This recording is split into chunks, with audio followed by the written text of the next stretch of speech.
I am excited to welcome Donna Keel Armour. Now, some of you might know this, but the Aging with Purpose show is a combination of my two prior shows, the Senior Leap and the Midlife Leap. And Donna was a guest on the Senior Leap to talk about her very first book, Solo in Salento. She became an author at the lovely age of 75 with that book. And you can check out that interview. And I reposted it on October 22nd, 2023, right here on this channel. So check that out. Now, just to give you a little bit about Donna, Donna resides in the beautiful low country of Beaufort, South Carolina, with her husband of 41 years. Now, Ray, her husband, sees to it that she is fed and clothed as she sometimes forgets those life necessities when she's deep into her writing. Now, while in addition to writing, she also volunteers at numerous organizations, and she's most often found at the Pat Conroy Literary Center, where she will welcome you to Beaufort and give you the grand tour. Now, Donna's writing inspiration comes from all of her world travels, her personal experiences, and from living in the Low Country.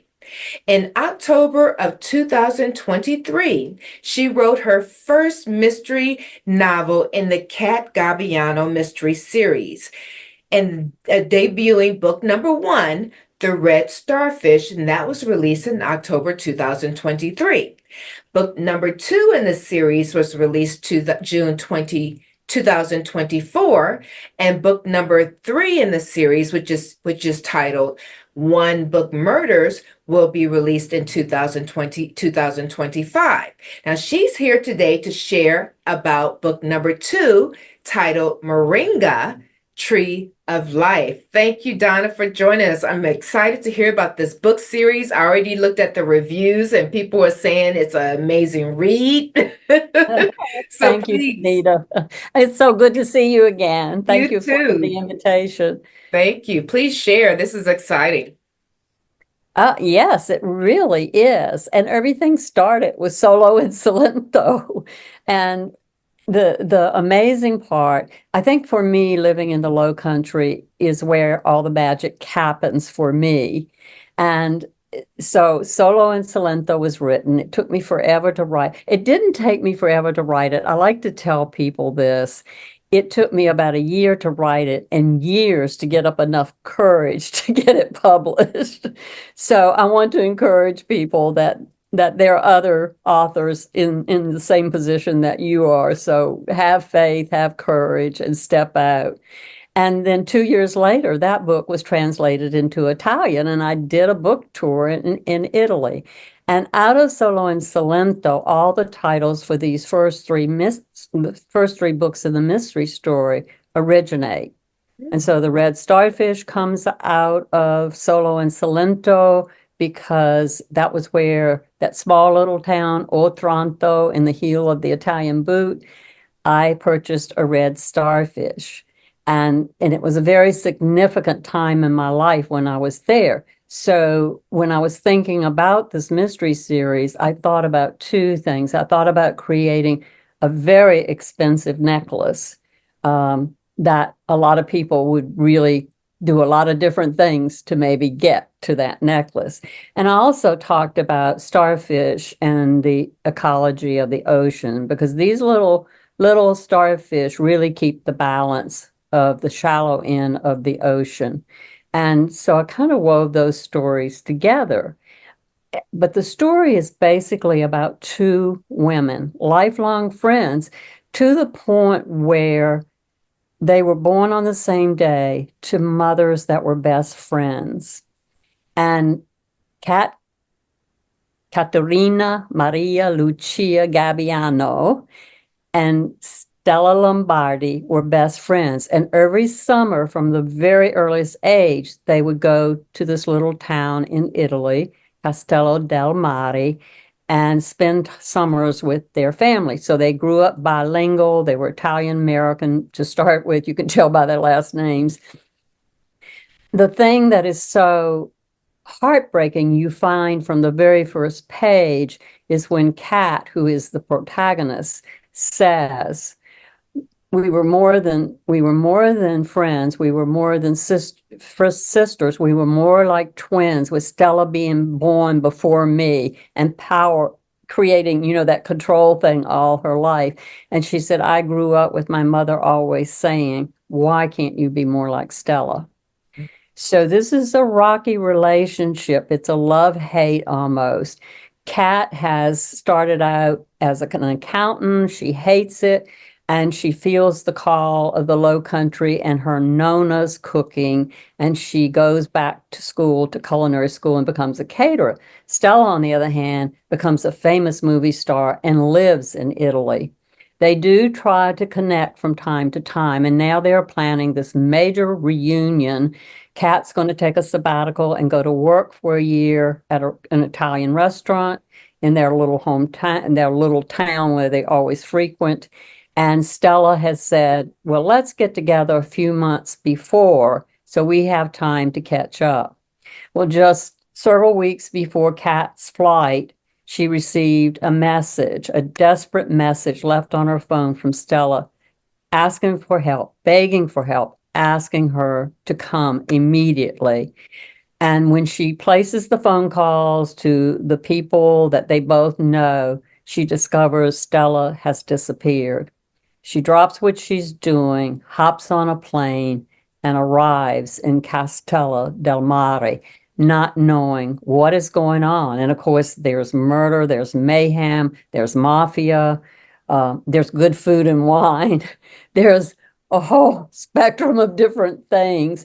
And Kat fears so much because there's corruption, there's power, there's passion, and there is her fear of not finding Stella and wondering if she's the next victim. And what happens at the very end of The Red Starfish, Kat is making a decision. She's in Italy, of course, and she's making a decision to come back to the Low Country, not doing that year sabbatical, and there you'll find all the reasons why.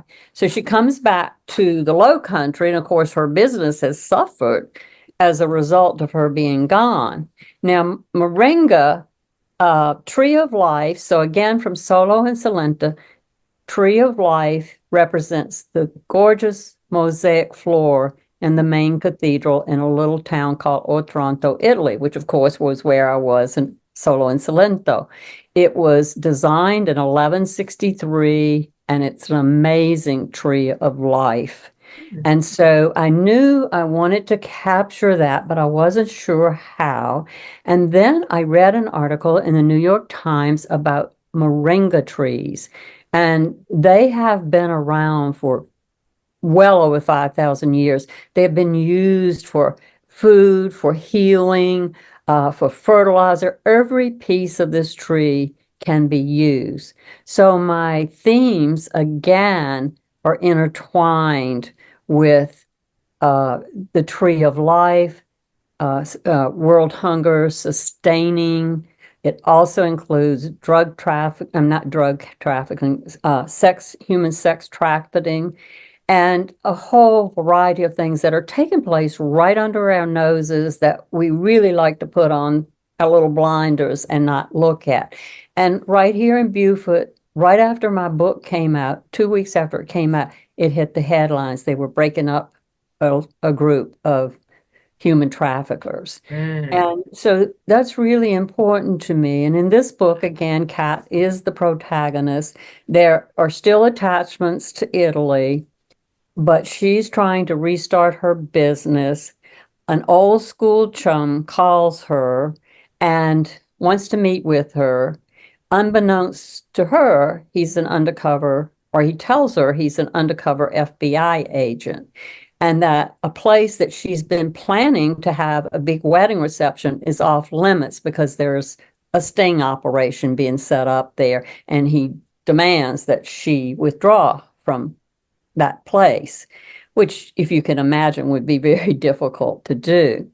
So this is the premise of the book, is what is happening in all that sort of undercover, all that kind of murky, I don't know, dark web kind of underbelly of life. and Awesome. she encounters that. She also encounters, because I've got to bring in the moringa trees, a Spanish count comes to Beaufort County to actually develop moringa trees. And believe it or not, the Western world is always, we're very slow to pick up on a lot of healing, wonderful healing things going on, but it's gradually coming, and they are growing these trees now in Arizona. And a dear friend of mine, after this book came out, found one in Columbia, South Carolina, and brought it to me. It was a little twig about this big, and it is, I mean, it's at least 3 feet tall already. And I'm like, I'm getting ready to go to the country for a while. And I'm said, what's going to happen? It's sort of like the Jack and the Beanstalk thing. But so now I get to visually see this moringa tree that I only saw in pictures. And I'm finding that if you actually go out and Google moringa, you're going to find all sorts of healing products that are available. Hmm, interesting. So please read an excerpt of your book for us, please. Okay. I'm going to read right from the prologue, because place is always a character to me. And there are two places. I have two heart places, Beaufort, South Carolina, the Low Country, and Italy. So she's back in the Low Country. South Carolina has over 500,000 acres of salt marshes, more than any other state. The coastline teems with life. Species range from the sublime to the dangerous. A good day is full of blue herons, nesting ospreys, snowy egrets, rusty sandpipers, marsh wrens, clapper rails, and a Broadway production performed by a pod of dolphins dancing in the Beaufort River. On a bad day, spiders, mosquitoes, and no-see-ums wait to attack. A marsh snake may slither out of the spartina, or a gator may open its jaws to a foot straying off the path. Pluff mud, if disregarded, can suck a body into its sulfurous thickness and will it to suffocate. But it is not nature that is without a moral compass. It is the human predator, the one who has a choice and chooses evil. Wow. Wow. That last line. I always love that the way that you write because you paint a picture and there's a melody to it and there's such detail to your writing that's really amazing. That combination is pretty amazing. So, what made you decide to tap into the world of mysteries? Again, I have to go all the way back to Solo and Salento. When this is in Puglia, which is the heel of the boot. The first time I visited there was 2010, so it's been a good while. And we stayed in a little house that was perched high on a hill, and they have all that old ancient karstic rock, that's volcanic kind of stuff. And so everything is built on rock. There's no sand. So we were up there, and in the evening, we would go out and sit on this beautiful terrace and sip a glass of wine, and it overlooked the marina, which was way down at the bottom. Well, one night we were exceptionally late, and one by one, these cars would slowly drive down to the marina. They'd flash their lights. Some of them would turn the lights off. Some of them would back off. You could hear sort of voices, and it just spoke to me. What is this? Is this drug smuggling? What is going on here? And I turned to my husband and I said, and this was before I wrote Solo and Salento, quite a few years, and I said, this is a fabulous place to write a mystery, and one day I'm going to do that. So when I finished Solo, I immediately started writing The Red Starfish. I just knew that necklace had this magic in it, and I needed to figure out what that was. So Hmm. that's how the mystery series came. The good news is that I'm going to share with you, which I didn't have before, is that in book number 3, Kat goes back to Italy because in book number 1, she promises Stella that they're going to celebrate their joint birthdays by going to an Andrea Bocelli concert. And she wants to keep that promise. So she goes back to Italy. So I'm halfway through this rough draft of this book, and she just stops talking to me because she talks to me nonstop.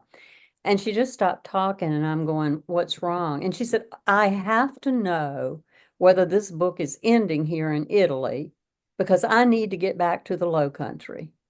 She said, "I don't want it to end here." So I set up a Zoom meeting with my publisher because my contract is for 3 books. And I said, "Stephanie," and I love my publisher, Red Penguin Books. She's wonderful. I said, "Stephanie, Kat's having a problem, and she says there needs to be a book 4." And Stephanie said, "What can we do but listen to her?" So I'll be writing book number 4 Wow. before I turn to historical fiction. Okay. So it's Now, of another. course, I gotta live that long. Also, I did read some of the reviews, like I said before, and a lot of people were just saying that it's a page turner. Some people said that they read it in 2 days. And another thing I thought that was interesting, there were a couple of reviewers, specifically with Amazon, that said that you don't necessarily have to read number 1, but it's great to read it to Mhm. understand who Cat is from number 2 going forward because of your writing is so detailed. But I always feel that you should start from 1 anyway. But I thought that was pretty interesting because at least the person wouldn't feel like they miss out, but maybe read if they started at 2, that's where they decide to start, then they can go back and start with 1 Mhm. as well once they Yeah. finish. The what I always say about that is if you're interested in character development, you do start at 1 because like all of us, we start out rather immature about our lives and what we're doing. And then hopefully we grow. We learn from all those bad socks that whap us upside the head. And so that's what I hope to also convey with Kat is that she's growing as a person too, because she's a little risky Mm, in the first book. She oh, kind of goes off the deep end on occasion, not really thinking about her own safety. mm, And so in Moringa, she manages to get in a lot of scrapes right away, but she also has a different thought process about what's going on and how have I managed to get in here and how am I going to get out of this. So wow. she's not as quite as spontaneous. She's maturing. Wow. I love a good mystery. Unfortunately, I don't have time to read mystery books, but that's actually on my bucket list in retirement. Stated this many years ago. I said in retirement, I'm going to start reading mystery books because right now my life has always been like maybe self-improvement, business books, things of that sort. Yes, But that's yes, my promise to myself at retirement. I don't have to read all this stuff. yes, The you do. learning stuff. I want to get into mystery, start I reading know. books. I have read all my life, even when I thought I didn't have time. But now what Awesome. I do, like with Solo and Salento, I read memoir because it's a memoir. And Mm, then with mystery, I've picked out some fabulous authors that I really felt devoted to following their books. And both of those, I think one has 18 books so far because she's alive. And I think the other one had like 28 books in their series. I would never manage that, but they were so compelling because again, their characters developed so beautifully, and I didn't get bored with the character. yeah, that's what I love about mysteries is you don't Mhm. get bored. Yeah. Yes, you hope it's a page turner. You hope there are other aspects of the lives that make them real people to you. They have flaws.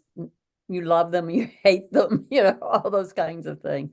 And Yeah. that is what I want to paint real life. And as an author, and I think most authors say this, we write what we know about. So when I write about sex trafficking, I was a crisis counselor for a while, and I encountered so many things that I had no clue were going on. So a lot of that, and that's been many, many years ago, but a lot of that welled up. And I thought, I tried to really hide it because it was so traumatic for me. I said, I need to address some of those issues that I discovered for the first time when I did that. I found out from that I was not cut out to be a crisis counselor, but it was an experience worth having. Awesome. So, Donna, how would someone find your books? I'm available at, Amazon. Everybody's available at Amazon. Think Books a Million, Barnes and Nobles. You can get them directly from me by contacting me through my website, donnakeelarmer.com. You can get them from my publisher, redpenguinbooks.com. In here in Beaufort, local bookstores and other shops have them too. So they're available. And I'm supposed to start working on the audiobooks. I haven't gotten that far yet, but I've got the equipment. My publisher sent me all the equipment and they want me to do the reading. So uh, Yes, your accent, you have to do the reading. yeah. So I'm off to 2 weeks in Italy. So I will start the audio when I get back. And will you be doing a book tour anytime soon for those who may want their books signed? Yes. I'm not scheduled. Last This year I was scheduled for quite a few, and I had a health scare. And will you be doing a book tour anytime soon for those who may want their books signed? Yes. I'm not scheduled. Last This year I was scheduled for quite a few, and I had a health scare. Mm. And I had to cancel, and that's horrible. I was going all the way to Mississippi, and that's where my alma mater is, and they were very anxious for me to come, and I was delighted to be asked, but I had to postpone everything for surgery. So I'm, you know, I don't have any. I do book clubs. I Zoom all over the world, not just the country. I Zoom all over the world. I've had them in Scotland. I've had them in England. I've had them in Italy. I've had them in Australia. So I love doing book clubs. They're so much fun. Awesome. So, ladies, just go to her website for any updates of what she may be doing. And of course, you can order her books there as well. All right. Right. Thank you, Donna. Thank you so much for joining us. Thank you. And it's such a great pleasure to see you again, Janita. You too. Have a good one. All right.